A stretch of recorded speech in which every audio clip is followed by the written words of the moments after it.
The hills are alive with the sound of music. Let me Amusement. switch my. Pittsburgh is getting playoff hockey. Let's talk about it. It's Crosby. Crosby on Kunitz and shot. Penguins win it.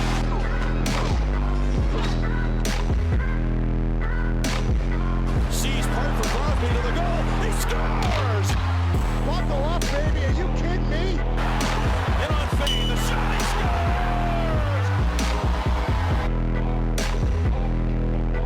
Here's Crosby with a burst of speed up the middle. Gets up and scores. They're a collective.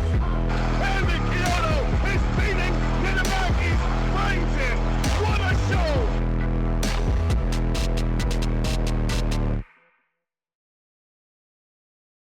The NHL playoffs are here, and for the first time in a long time, the Pittsburgh Penguins are involved, and it's not going to be by a point that we get into the wild card. No. We are comfortable in the Metropolitan Division currently as of Wednesday, April 8th. We are second in the Metropolitan Division. Josh, the season started this year, and we had our predictions. What were our predictions this year for the Pittsburgh Penguins? Were we going to make the playoffs? Weren't we? Where were we going to land? And how did we get here? Yeah, so it was a wild offseason and start to the season for the Penguins. Our early predictions before the season even started were that if we were going to be a playoff team, we were going to be a fringe playoff team. If we make it in, it will be by luck, and we will barely squeak on in, maybe by the last game of the season against St. Louis. We, need to win to be in type situation. But we're far from that this year. And this is a season that we were not expecting, as well as most of the city of Pittsburgh. And probably, if you would take a poll, probably most of the people in the organization probably did not expect this from this team this year, but pleasantly surprised and happy because of it, to be honest. Yeah, I mean, we thought this team was going to stink. We thought this team was going to be terrible, flat out. We knew what was already provided. First year with a brand new coach in Dan Muse. We thought Dan Muse needed a full season to understand what being a head coach really means in the National Hockey League. But we are quickly mistaken. Probably the one of the hottest start for the Pittsburgh Penguins in recent memory. We'd never really expected. I don't even think we had a hot start like this since 2017 after their first cup win. And we had a hot start, and we were neck and neck, Josh. Yeah, 2018, we were also really good as well. Mm-hmm. But no one really expected it from the Pittsburgh Penguins to this season. But we were neck and neck with the Colorado Avalanche as the best team going, exchanging punches for just getting the wins, getting in the win column. We were up there and no one expected it. And one of the things that people didn't expect that we continued is the Crosby Malkin dominance that we have seen over the past 20 years that has continued. And the Penguins have added these kind of guys that got us to this point. Anthony Mantha, Justin Brazeau. You have Novak, Dewar, obviously Blake Lizotte on the fourth line. And then with our goaltender, Wotherspoon defensively, Erik Karlsson stepped up. We introduced a couple more guys, obviously Shilovs, and midway through the season trading for Skinner, Chinikov, Kulak, which we eventually flipped for Gerard. Am I thinking another trade that we had? Soderblom. Oh, Soderblom at the deadline. That's right. And these guys have just continued this Penguins mentality. The mentality that we thought were extinct. The mentality we thought was done and over with the with the Sullivan era has come and gone, we were quickly reminded that we can win in the city of Pittsburgh, and we could still utilize the old guys while still making this team younger, like bringing and starting Kindle and Rucker and Ville Koivunen and all these guys who are young that still made an effort. And that ultimately brought us to this point where the Penguins, to the end of March, beginning of April, solidified a playoff spot no matter what would happen. And once again, it's Wednesday, the 8th of April, and the Penguins are 99.95% in the playoffs.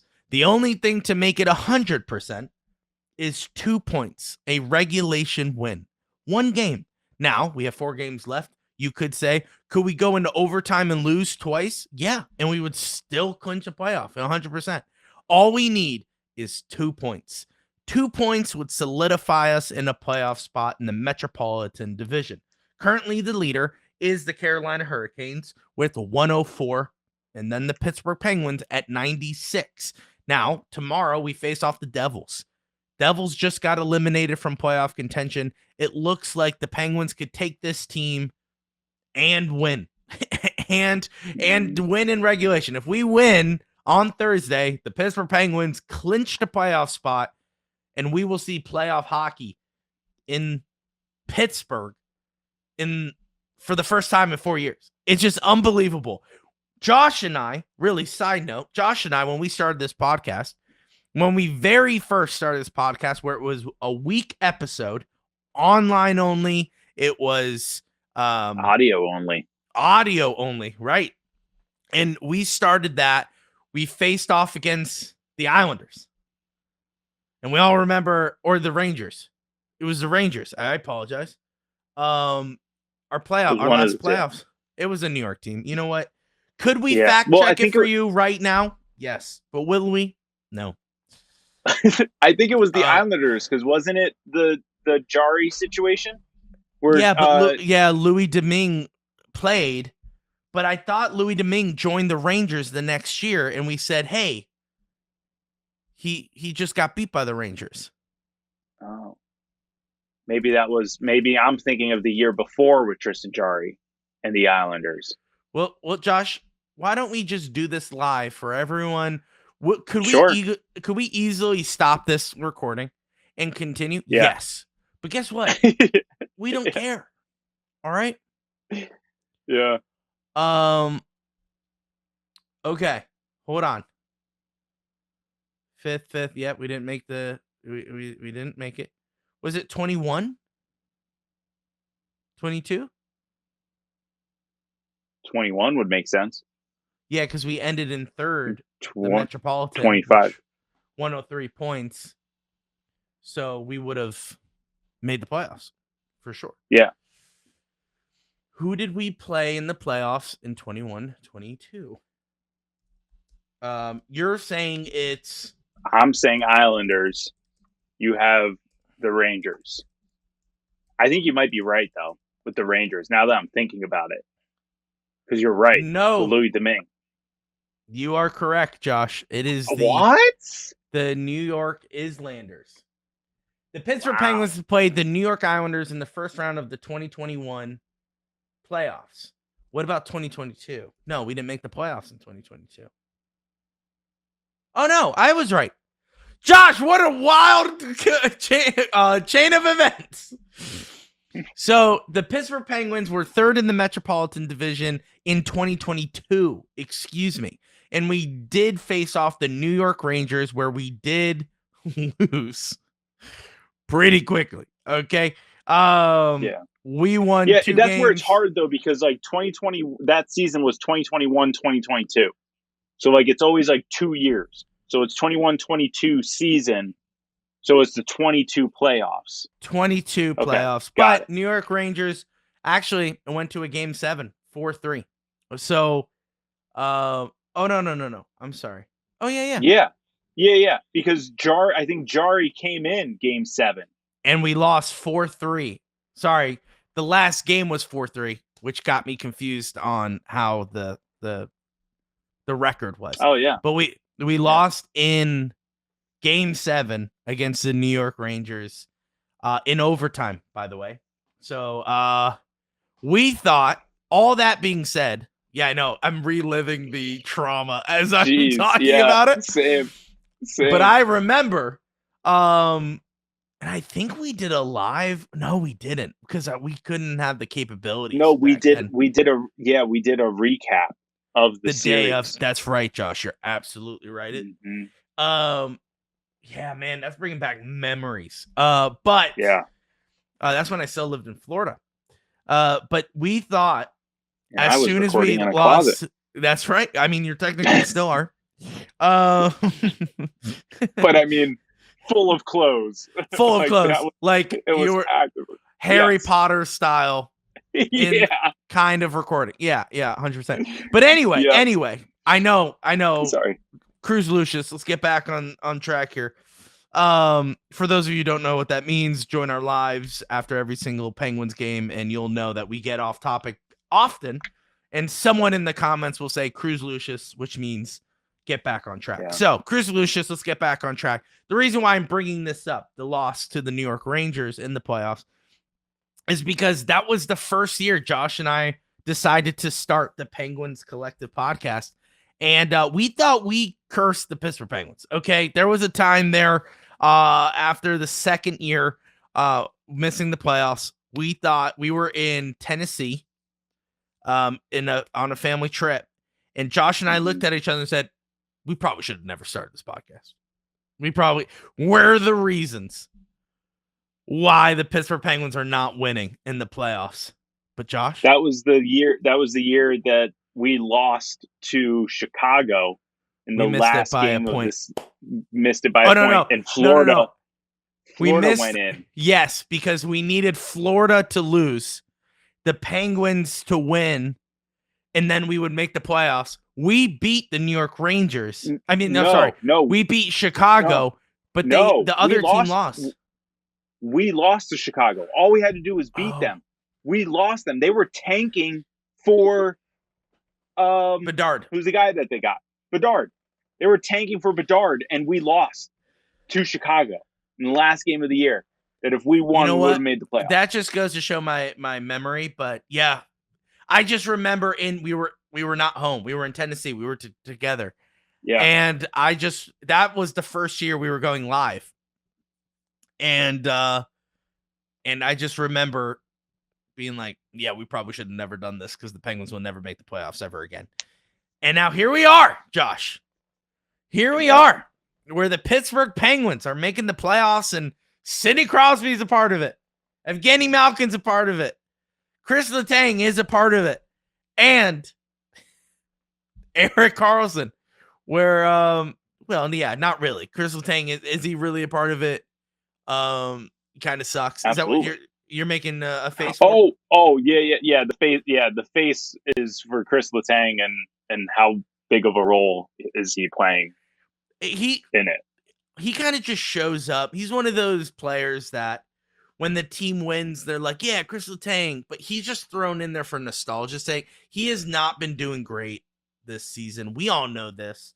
Chris Letang has not been doing great. Evgeny Malkin has been doing great. Sidney Crosby has doing amazing. 21 seasons of point per game, which is an NHL record, and just goes to show how great he is.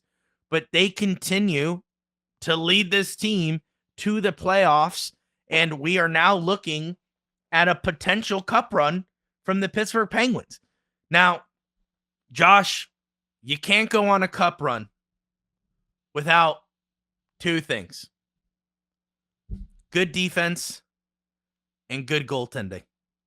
Now, defense has sucked this entire season, okay? Downright sucked. We all know it. Yeah, we just talked about it. Chris Letang not really doing great. But the goaltending has kind of shifted. Tristan Jarry actually wasn't playing that bad for the Pittsburgh Penguins in the start of the season, but was ultimately traded a little less than halfway through the season to Edmonton for Stuart Skinner, and Stuart Skinner had a good rest of the season, as well as new pickup Archer Shilovs, who just came off of a Calder Cup championship and was in fact the MVP of the Calder Cup, and he is now playing pretty well for the Pittsburgh Penguins. Now, a lot of people think, because of analytics and fancy numbers on pieces of paper, that they are not having the best season. But the Pittsburgh Penguins would not be where they're at without these two gentlemen. You could also throw in Marc-Andre Fleury, Tristan Jarry. I mean, in spirit, he's there. But you could throw in Tristan Jarry's name in that list. But Josh, there has been something, a underlying theme throughout this season in accordance to goaltending, which is, when are we going to give Sergei Murashov a shot? And those answers, those prayers, you may ask, have been answered by Kyle Dubas himself. Okay? Kyle Dubas recently called up Sergei Murashov because somebody punched Stuart Skinner in the face. All right, he has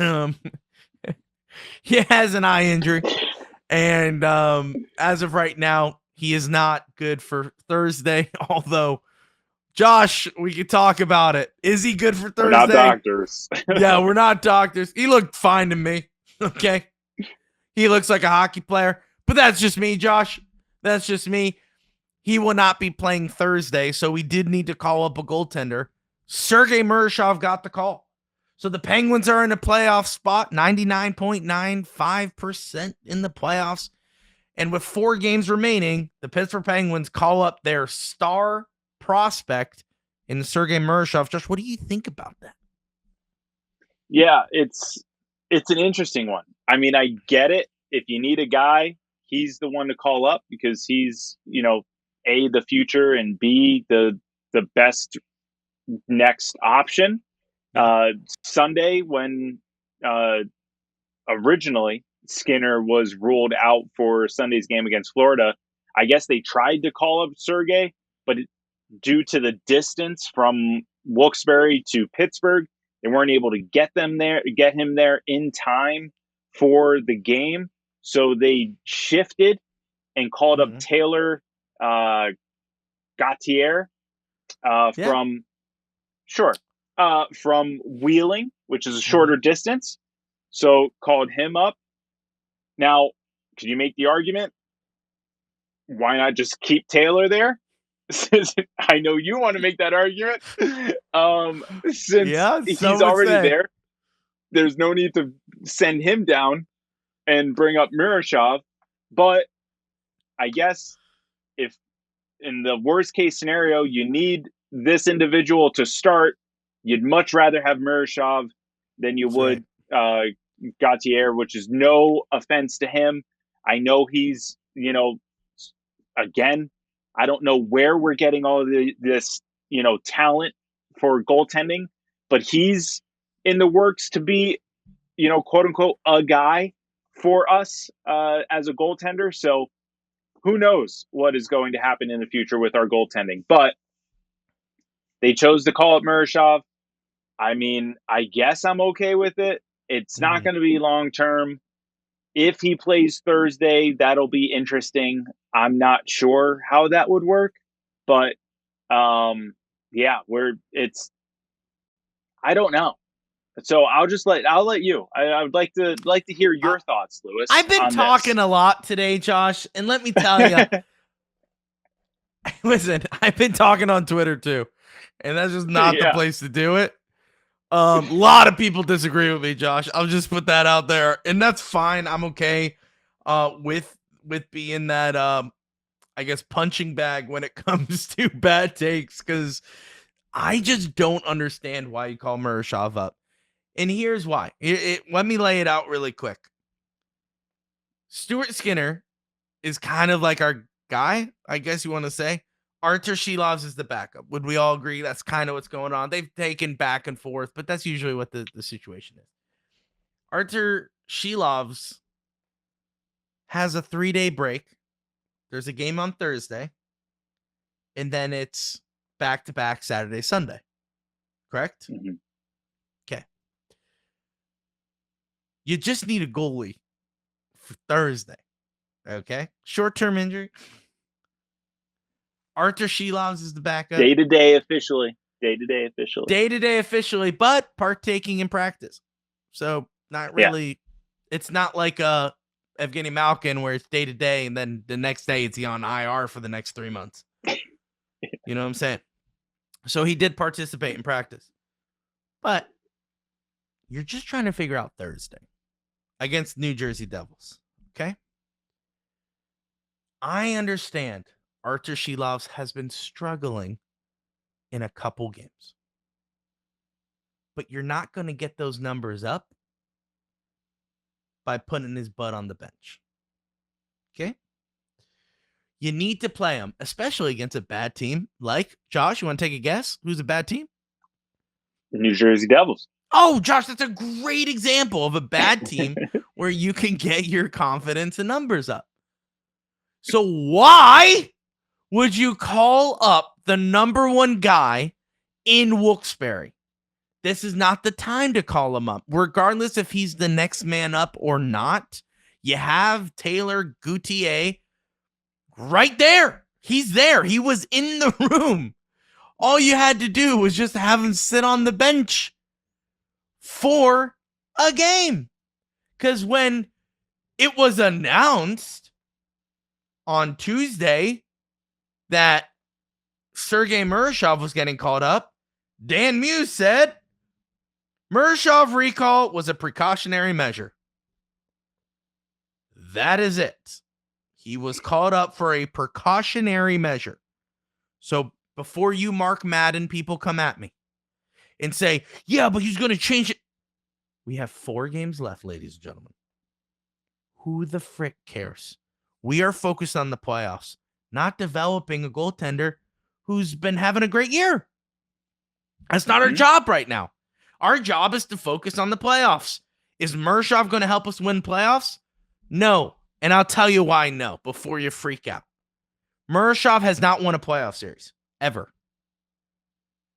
Okay? Ever. He has not won a playoff series. He has not been the guy and won a playoff series. He has lost both AHL playoffs. First round, out. Josh, how did Stuart Skinner do in his last 2 playoff appearances? Yeah, Stanley Cup final. Back-to-back, would you say? Correct, yes. Yeah, so he would have playoff experience. Josh, what about Artur Shilovs? What about his experience in the playoffs? Did he win anything recently? Yeah, AHL Calder Cup champion, Calder Cup MVP. Interesting. So we have both those guys, and you want to bring up a rookie that has 3 NHL game experience. This is why you're not running an NHL. Yeah, Josh, great point. Matt Murray. Yeah, remember when he got caught up and he's the one and only rookie to win 2 Stanley Cups in his first year. He had over 10 games in the NHL. He was getting caught up in December, in March, and in April.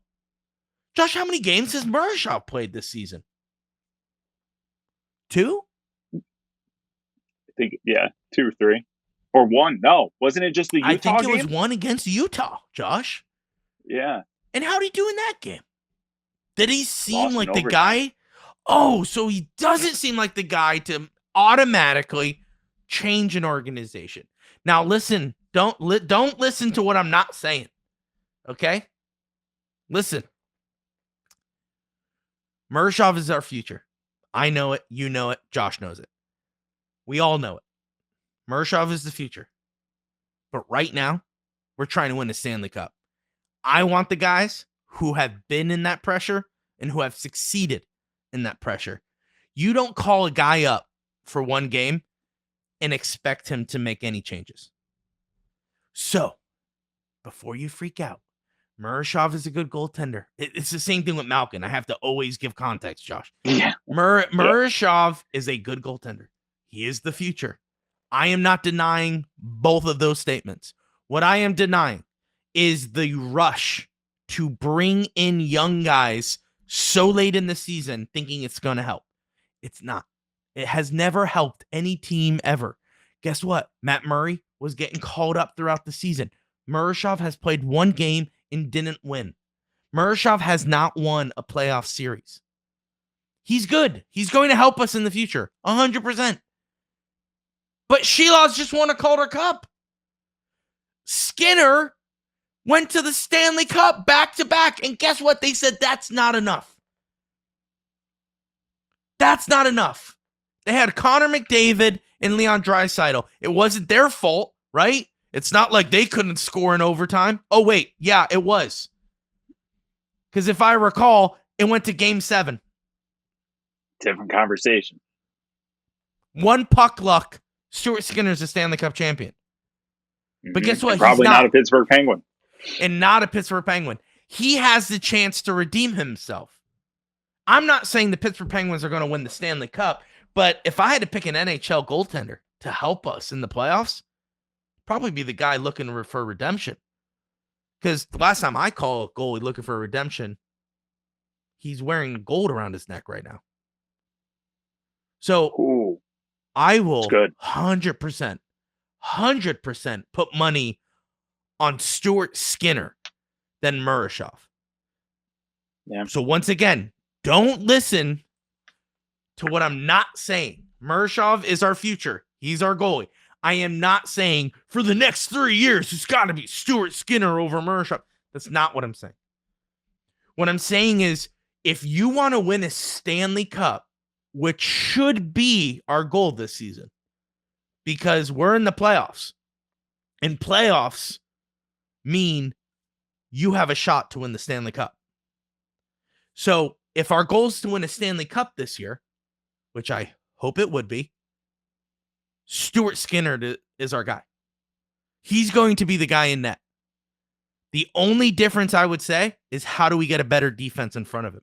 Because if we have a better defense in front of Stuart Skinner, you better believe we'll be having a parade. I guarantee it. I believe he's our guy to bring us into the Stanley Cup. And then, as Josh has been saying all year, he's going to get a wonderful payday somewhere else.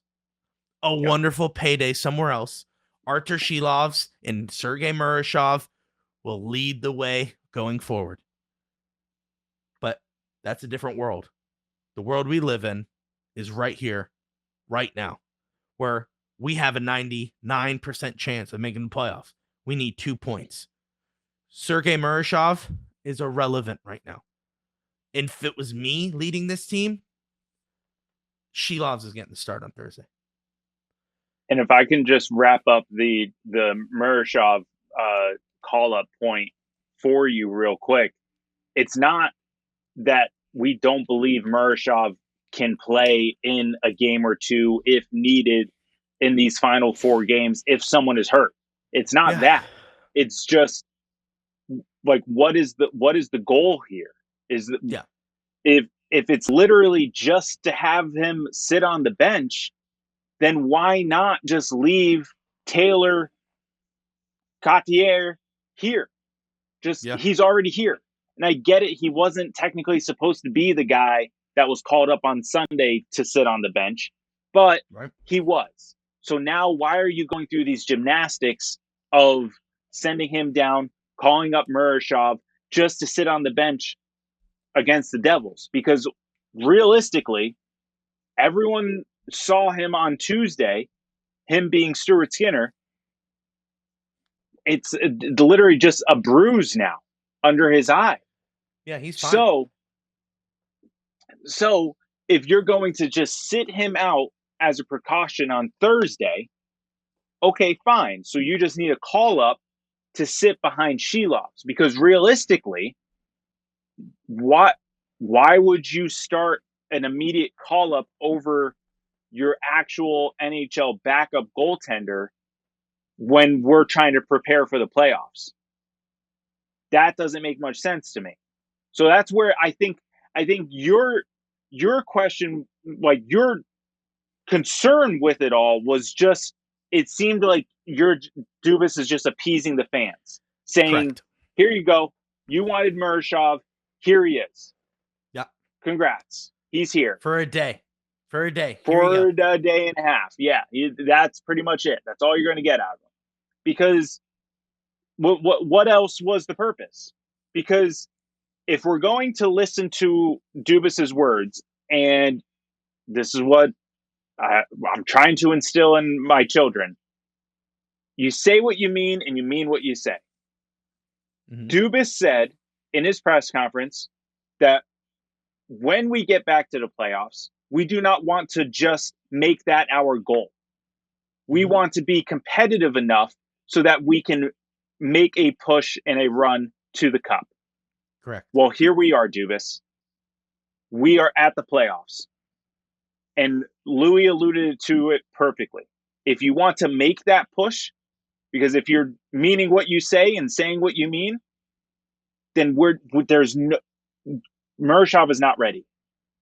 And that is no knock on him. Again, Correct. It's sad that we have to preface all of this. Yeah. It's not that he's not gifted enough. It's not that he's not talented enough. He is the guy in the future. But we already have a set tandem with Skinner and Shelovs. Louie, off air, via text, you mentioned it.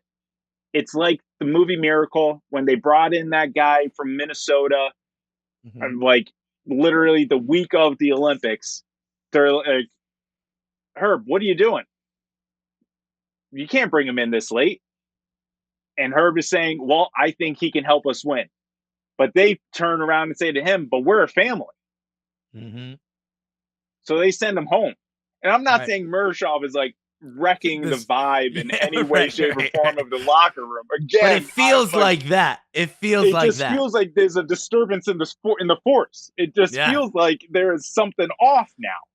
And I don't know what, but it just maybe it's because Skinner's injury isn't that serious, and we're Right. just like, like what are we doing with 3 goalies now? It doesn't make sense. Sidebar: if they're going to adapt my goalie pitching rotation thing, then hey, I'm back on board. But yeah. back to the conversation, that ain't happening. So what are we doing here? And I think that's where your concern is. I know there's a bunch of angry people on Twitter towards you, which doesn't make sense. You can be excited about the future, but question this decision at the same time. Yeah. That's okay. We can. Dubas has a foot in 2 camps all season, and we praise him. We're retooling, and we're competing. We're questioning the Murashov call up and believe he's the future. You can have both at the same time. In this situation, you can have your cake and eat it too. But yeah, it's super interesting. But 4 games left. I think this is going to be our last episode before the end of the season. So the next episode that you guys will get will be the wrap up, because isn't the St. Louis game? St. Louis game Tuesday. is before. It's on Tuesday. Yep. Yeah. So the next episode you get will be our season wrap up. That is correct. Tuesday, 9:30. Look forward to the playoffs. Yeah, so that'll be interesting. That'll be really interesting to kind of witness there. But yeah, guys, 4 games left. Do you think this is the right call? Listen, we're excited about the playoffs. Regardless of the Murashov, what you think, we're excited. This is the playoffs. We should be happy. Let's not argue over Murashov, over all of this. It doesn't even matter. Can we all agree that we are in the playoffs? We get to see prime playoff Sidney Crosby. Maybe the last time ever. Maybe the last time. This may be the last run that Evgeny Malkin, Sidney Crosby, and Chris Letang are together. So what are we doing talking about a rookie goaltender or a rookie defenseman or a rookie forward? Who cares? That's future stuff. Let's live in the moment and celebrate that Sidney Crosby, Evgeny Malkin, Chris Letang, and Erik Karlsson are playing in the playoffs together. That's a freaking all-star team. Let's celebrate that. Can you imagine if someone said that in 2012? Oh my someone gosh, came Matt, to you in 2012. if somebody said, hey, in the future, you're going to have a playoff run with Sidney Crosby, Evgeny Malkin, Chris Letang, and Erik Karlsson. Yeah. You'd be like, what? Yep. What? And Tristan Jarry isn't playing for you guys anymore. What? Yeah. What? Yeah. 2016. Get out of here, dude. Yeah, let's say that 2016, someone comes to you, no shot, because Tristan Jarry was like supposed to be the future at that time. So, well, yeah, he was the Murashov. He was the Murashov, which is wild. I mean, I don't want to get into a tangent here, but it's just like we had Murray, lead us to cups in 16, 17, and we still had Jarry waiting in the wings. That's nuts. But see, the only difference is that Murray was young enough where we were okay with pushing off Jarry. Yeah. And do you know what I'm saying? And we were like, Murray is our guy, but our next guy is Tristan Jarry.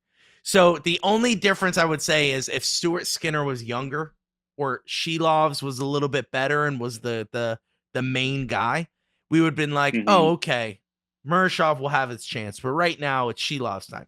No one is saying that. They're saying the opposite. So it is a little hard. But we would love to hear what you guys think. What do you think about the Murashov situation? Do you like the fact that he got called up, even if it's for a couple games or one game, perhaps? Do you think this was good? What if he's in Wilkes-Barre at this time? At the time of this episode release, what if he is already sent back down? He was just called up for fanfare. I don't know, but we want to know what you think. So please, in the comments down below, let us know what you think. Was this a win? Was this a loss? Let us know. Let us know if you're excited for the playoffs. Put those comments down below. Don't forget, we will be going live after every single Penguins game, including playoffs. We are super excited for this season. Every single playoff game, we will go live. Win, loss, we will be there celebrating, being sad. We will be right there with you after every single game. So make sure you stay connected. Join us on socials. All of it is at Pens Collective. So please join us. It's going to be a great time. We will see you in the next episode. And as always, Josh, let's go Pens.